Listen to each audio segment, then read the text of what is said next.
The Beech Street Bridge project gets the go-ahead. Construction on replacing the Beech Street Bridge in downtown La Follette could begin as soon as summer, after the city received a federal grant to pay for 80% of the $1.4 million project. The La Follette City Council held a special call meeting on Monday evening before holding the regular scheduled workshop. The purpose of the meeting was to approve and accept a matching grant from the Tennessee Department of Transportation that will provide 80% of the funds needed for the bridge replacement. The city will be responsible for 20% of the project's cost, which, according to Street Department Head Jim Mullins, will be around $302,938. It could be a little less, it could be a little more. We won't know until the bids come in, Mullins said. The cost of the project includes tearing down the old bridge and completely replacing it. The old bridge, which was built in the 1930s or 1940s, according to Mullins, needs replaced and has received a very poor rating by TDOT in the past. The old bridge doesn't align with the road. It's too narrow, and there's the safety hazard of having pedestrians walking beside the track, Mullins said. He added that the new bridge would be aligned with the street and would also be wider, have shoulders and sidewalks on either side that would tie in with the walking trail. The council voted unanimously to accept the grant and enter into a contract with TDOT to begin the project. I hope to have it bid, if not let by June, and then there would be about 6 months of construction to complete the new bridge, Mullins said. That bridge was dangerous when we were little boys, and now that we're old men, it's still dangerous, said Mayor Mike Stanfield. Sparks flew at the end of a lengthy La Follette City Council workshop Monday night when Mayor Mike Stanfield brought up misuse of city credit cards. Shortly before the workshop's close, Stanfield handed out a report to council members listing purchases made on the city's credit card. He also held a newspaper clipping from a November 2012 issue of the La Follette Press. The clipping is of a picture of former interim city administrator Cade Sexton and Vice Mayor Hansford Hatmaker receiving an award while on a trip to Gatlinburg in 2012. A copy of the report revealed handwritten notes marking certain items as money spent by Sexton and Hatmaker while attending a coal mining conference on October 28th and 29th of last year. Do you remember what that was about, Hansford? Councilman Joe Bollinger asked.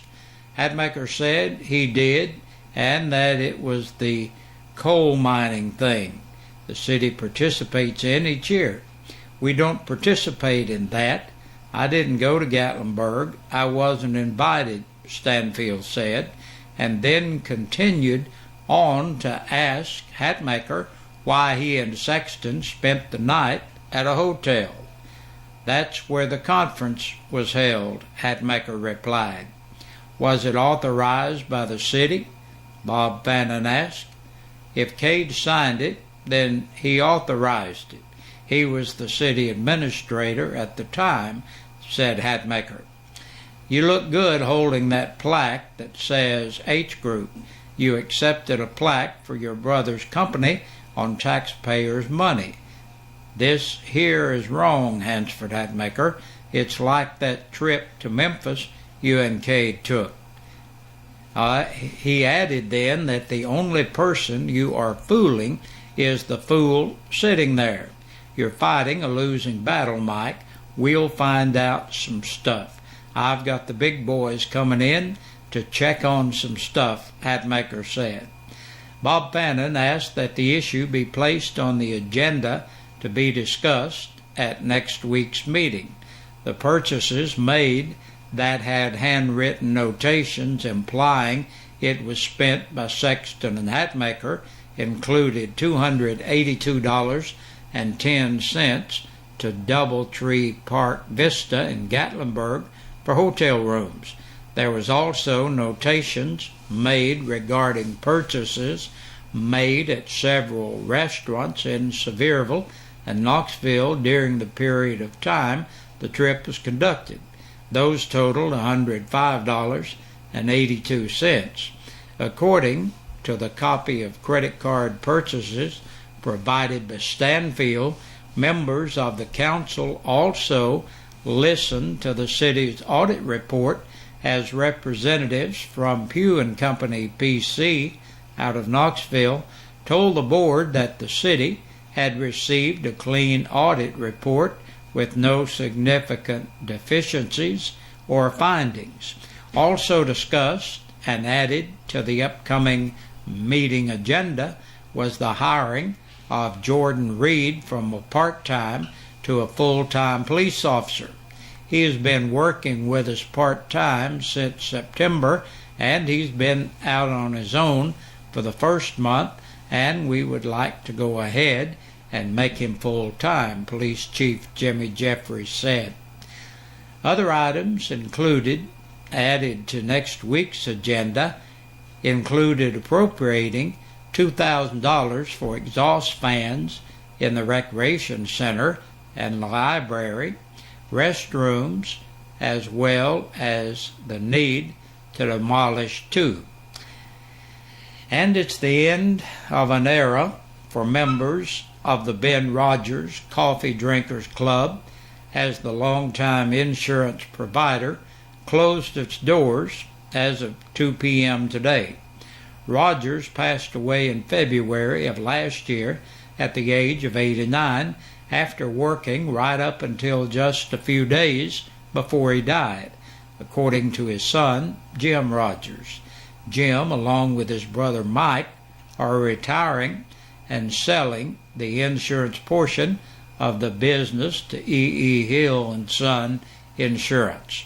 They will be retaining the building for a short period of time while wrapping up business details.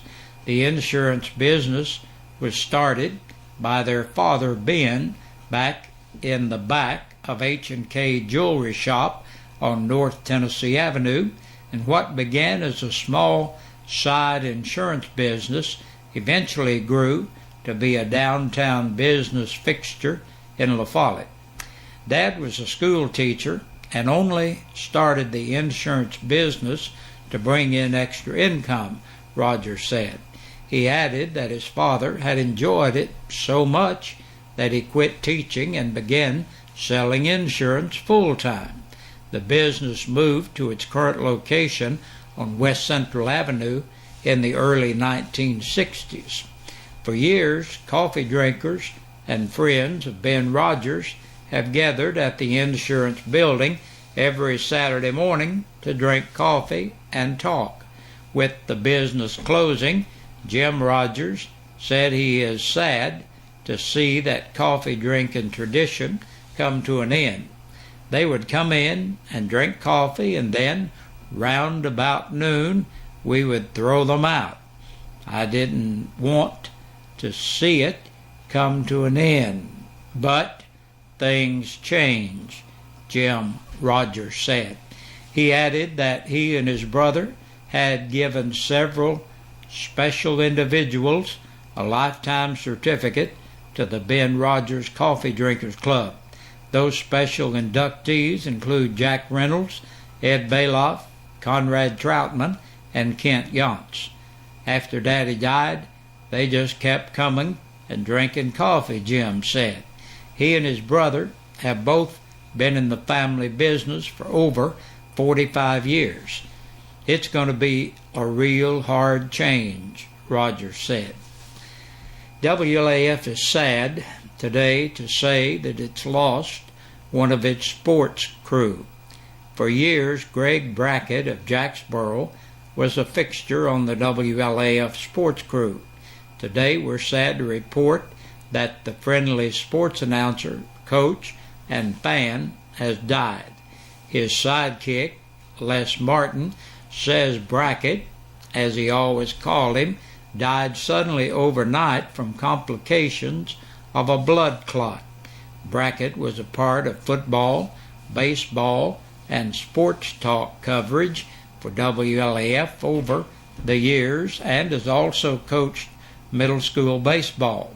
Martin calls him a friendly, good friend and says that if there was a right way to do something, then that's the way Brackett wanted to go. The Kingston native's full-time career was in the banking industry, and he currently worked at a North Knoxville bank.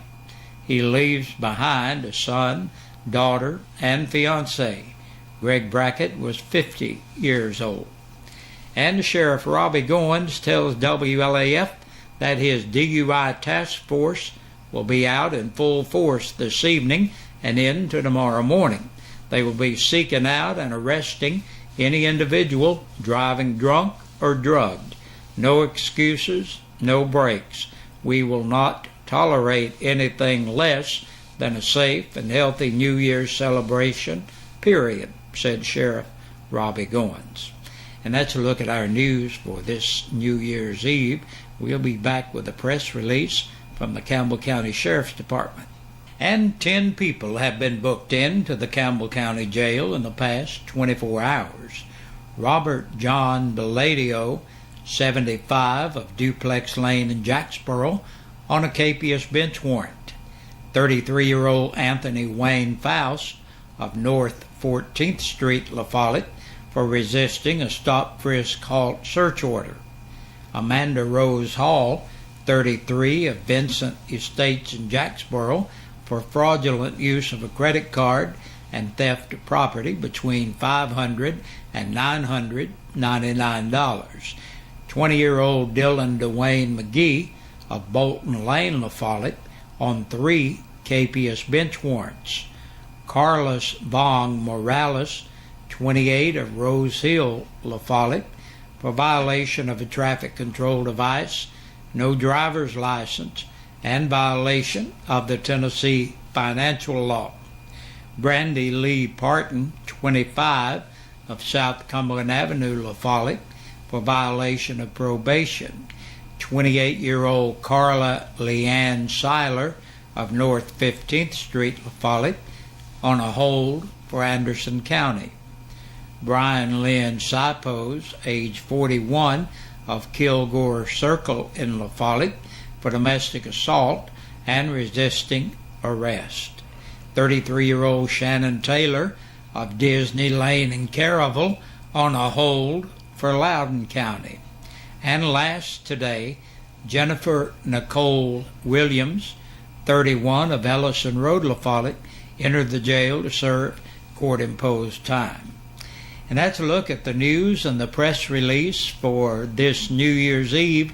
Thank you. Have a good evening, a great New Year, and join us again tomorrow.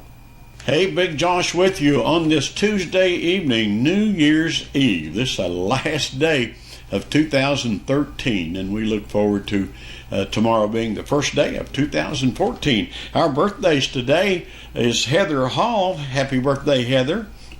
Yesterday, Leanne Reese turned 10 years old. Happy birthday to Leanne. And Wilma Wilson had a birthday yesterday. Happy birthday to you, Wilma. And on Sunday, Ashley West turned 21 years old. Happy belated birthday to you, Ashley. And today, also, Doyle and Doris Lumpkin celebrate 32 years with their anniversary today. And happy anniversary to Doris and Doyle. We hope you all have a great day. Now, if you're celebrating your birthday or your anniversary, well, you need to get your name in here so you can be eligible for the drawing that we have on Friday. And you could win from your friends here at WLAF and Eastside Pizza and Deli, located in the Food Line Center. You could win a birthday dinner for two or an anniversary dinner for two. So try to get your name in here, will you? Hey, have a great evening. Good Lord willing, we'll see you tomorrow.